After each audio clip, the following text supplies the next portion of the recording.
ताहिरा ने पास के बर्थ पर सोए अपने पति को देखा और एक लंबी सांस खींचकर करवट बदल ली।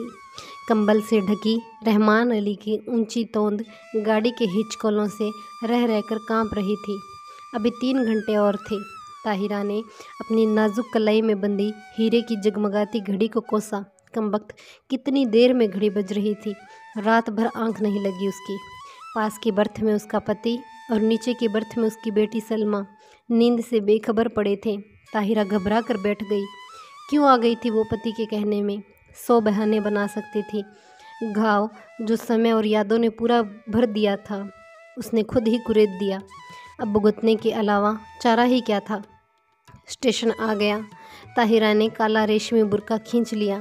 सूटकेस, बैग, चांदी की सुराही उतरवा कर रहमान अली ने हाथ पकड़कर ताहिरा को ऐसे अंदाज से उतारा जैसे वो कांच की गुड़िया हो, जरा सा धक्का लगते ही बिखर जाएगी। सलमा पहले ही कूद कर उतर चुकी थी। दूर से भागते हाँफते हाथ में काली टोपी पकड़े एक नाटे से आदमी ने लपक कर रहमान को गले से लगा लिया और गोद में लेकर हवा में उठा लिया। उन दोनों की आंखों से आंसू बह रहे थे। तो यही मामू असलम है, ताहिरा ने मन ही मन सोचा। बिटिया को देखकर मामू ने झट से गले से लगा लिया। बिल्कुल इस्मत आपा जैसी है रहमान ये तो, वो सलमा का माथा चूम चूम कर कह रहे थे। वही चेहरा, वही मोहरा, वही नैनक्स।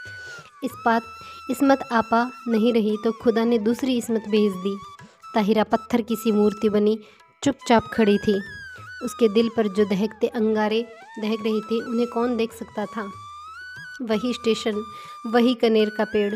15 साल में इस छोटे से स्टेशन को क्या कोई बदल नहीं सका? चलो बेटी, मामू बोले। बाहर कार खड़ी है। मामू के इकलौते बेटे अल्ताफ़ की शादी में रहमान अली पाकिस्तान से आया था। अल्ताफ़ पुलिस कप्तान था। घर पहुँचे तो बूढ़ी नानी खुशी से पागल हो गई। बार बार रहमान अली को गले लगाकर चूमती। सलमा को देखकर ताहिरा को देखना भूल गई। या अल्लाह, ये क्या कुदरत है तेरी, इस्मत को ही भेज दिया। दोनों बहुएं भी बोल उठी। सच अम्मी जान, बिल्कुल इस्मत आपा हैं। पर बहू का मुंह भी तो देखिए। ननिया सास ने ताहिरा का बुर्का उतार दिया। अल्लाह, चांद का टुकड़ा है नज़मा, देखो। ताहिरा ने लज्जा से सिर झुका लिया। 15 साल में वो पहली बार ससुराल आई थी। बड़ी मुश्किल से वीज़ा मिला था। 3 दिन रहकर फिर पाकिस्तान जाएगी। पर 3 दिन कटेंगे कैसे? चलो बहू, ऊपर के कमरे में चलकर आराम करो, मैं चाय भिजवाती हूँ, कहकर छोटी मामी उसे ऊपर पहुँचा आई। रहमान अली नीचे ही बैठकर मामू से बातों में लग गया और सलमा को तो अम्मी ने गोद में खींच लिया। बार बार उसके माथे पर हाथ फेरती रहती। ताहिरा ने एकांत कमरे में आकर बुर्का फेंक दिया। बंद खिड़की को खोला तो कलेजा धक हो गया। सामने लाल हवेली खड़ी थी। चटपट खिड़की बंद करके तख्त पर गिरती पड़ती बैठ गई। खुदा, तू क्यों सता रहा है मुझे? वो मुंह ढककर सिसक उठी। पर क्यों दोष दे वो किसी को? वो तो जान गई थी ना कि हिंदुस्तान के जिस शहर में उसे जाना है वहाँ का एक एक कंकर उस पर पहाड़ सा टूट कर बरसेगा। उसके नेक पति को क्या पता, भोला रहमान अली, जिसकी पवित्र आंखों में ताहिरा के प्रति प्रेम की गंगा छलकती, जिसने उसे पालतू हिरनी सा बनाकर बेड़ियों में बांध लिया था, उस रहमान अली से क्या कहती? पाकिस्तान के बंटवारे में कितने लोग पिसे थे, उसी में एक थी ताहिरा। तब वो 16 साल की सुंदरी थी। नाम था सुधा। सुधा अपने मामा के साथ ममेरी बहन की शादी में मुल्तान आई थी। दंगे की ज्वाला ने उसे फूंक दिया। मुस्लिम गुंडों की भीड़ जब भूखे कुत्तों की भांति उसकी बोटी निचोड़ने की थी, तब फरिश्ता बनकर आया था रहमान अली। सांवला दुबला पतला रहमान कठोर मेघ बनकर उन पर बरसा था। सुधा बच तो गई, पर ताहिरा बनकर। रहमान की जवान बीवी को भी दिल्ली में ऐसे ही पिस दिया था दंगाइयों ने। वो जान बचाकर भाग आया था घायल दिल लेकर, लेकिन बीवी को नहीं बचा पाया। किसी ने एक दूसरे की बीती सुने बिना मजबूरियों से समझौता कर लिया। ताहिरा उदास होती तो रहमान अली आसमान से तारे तोड़ लाता। वो हंसती तो वो कुर्बान हो जाता। 1 साल बाद बेटी पैदा हुई तो रहा सहा मेल धुल कर रह गया। अब ताहिरा उसकी बेटी की माँ थी, उसकी किस्मत का बुलंद सितारा। पहले कराची में छोटी सी बजाजी की दुकान थी, अब सबसे बड़े डिपार्टमेंटल स्टोर का मालिक था। 10-10 एंग्लो इंडियन छोकरियाँ उसके इशारों पर नाचती। धड़ाधड़ अमेरिकी नायलॉन और डेकरोन बेचती। दुबला पतला रहमान हवा भरे रबड़ के खिलौने सा फूलने लगा। तोंद बढ़ गई, गर्दन ऐंठकर अकड़ से ऊंची हो गई, सीना तन गया। आवाज़ में खुद ब खुद अमेरिकी डोल आ गया। पर नीलम पुखराज से जड़ी हीरे सी दमकती ताहिरा अब भी बेचैन करवटें बदलती। मस्ती भरे होली के दिन अब उसकी पाकिस्तानी ज़िंदगी में कभी नहीं आएंगे, जो कभी उसकी ज़िंदगी का हिस्सा थे। गुलाबी मलमल की चुनरी उसे आज भी याद है। अम्मा ने हल्का सा गोटा लगाया था। हाथ में मोटी सी पुस्तक लिए उसका पति कुछ पढ़ रहा था। पीछे से चुपचाप आकर सुधा ने उसके गालों पर गुलाल लगा दिया और झट से चौके में घुसकर अम्मा के साथ गुजिया बनाने में जुट गई। वो मुल्तान जाने को हुई थी तो कितना कहा था उसके पति ने, सुधा मुल्तान मत जाओ। पर वो क्या जानती थी कि दुर्भाग्य का मेघ उस पर मंडरा रहा है। स्टेशन पर छोड़ने आए थे, इसी स्टेशन पर यही कनेर का पेड़ था। गाड़ी चली तो साहस कर उसने घूंघट जरा सा खिसका कर अंतिम बार उन्हें देखा था। वही अमृत की अंतिम घूंट थी। सुधा तो मर गई, अब ताहिरा थी। उसने फिर कांपते हाथों से खिड़की खोली। वही लाल हवेली थी उसके ससुर वकील साहब की। वहीं छत पर चढ़ी रात की रानी की बेल। तीसरा कमरा जहां उसके जीवन की कितनी रस भरी रातें बीती थी। न जाने अब क्या कर रहे होंगे। शादी कर ली होगी दूसरी, क्या पता बच्चों से खेल रही हो। आंखें फिर बरसने लगी ताहिरा की। ताहिरा कहाँ हो? रहमान अली का स्वर आया। हड़बड़ाकर आंखें पोंछने लगी। रहमान अली ने गीली आंखें देखी तो घुटना टेक कर उसके पास बैठ गया। ताहिरा क्या हुआ? सिर तो नहीं दुख रहा? चलो लेटो चलकर।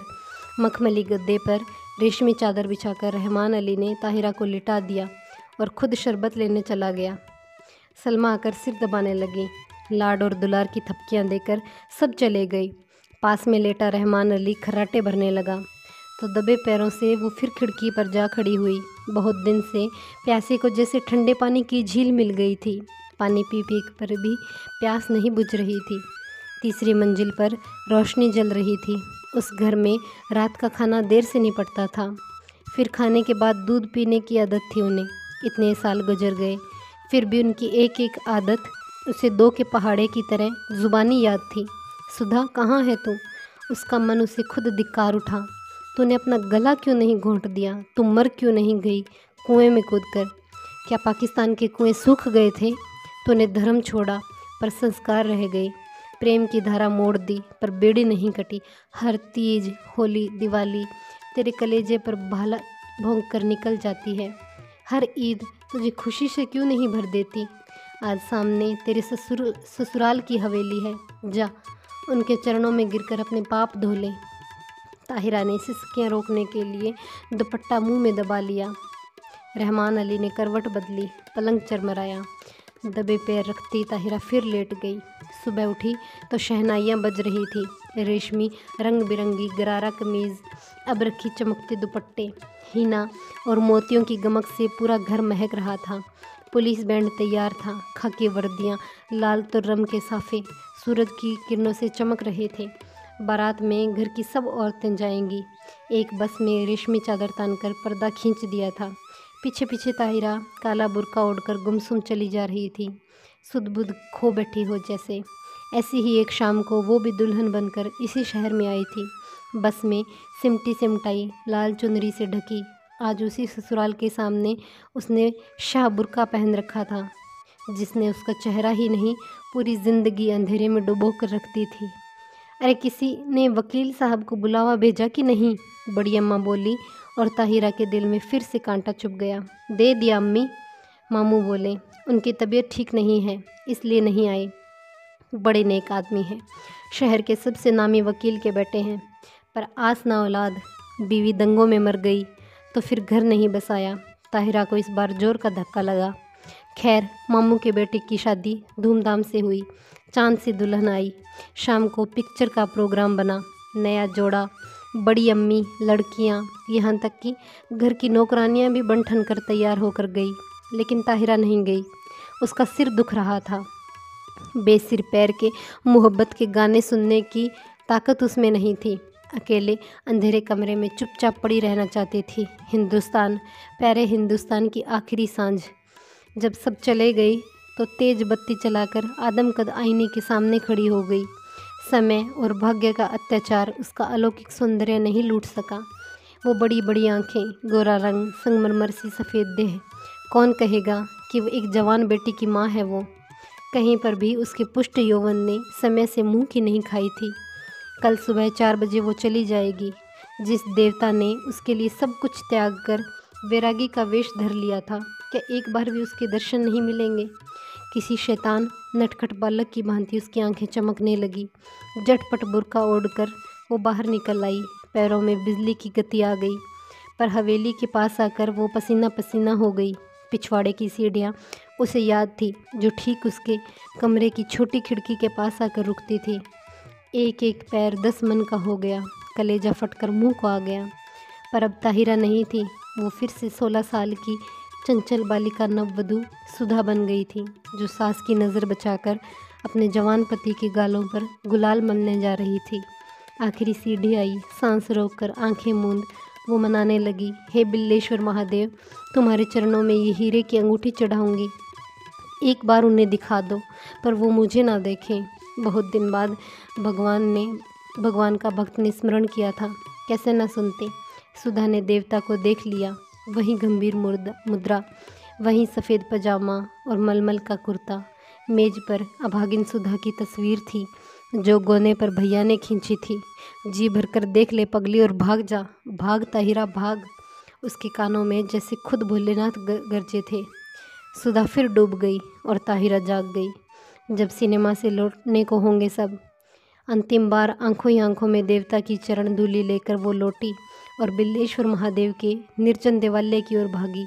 न जाने कितनी मिनौतियाँ मांगी थी इस देहरी पर। सिर पटक कर वो लौट आई। आंचल पसार कर आखिरी मनौती मांगी, हे भोलेनाथ, उन्हें सुखी रखना, उनके पैर में कांटा भी ना गड़े।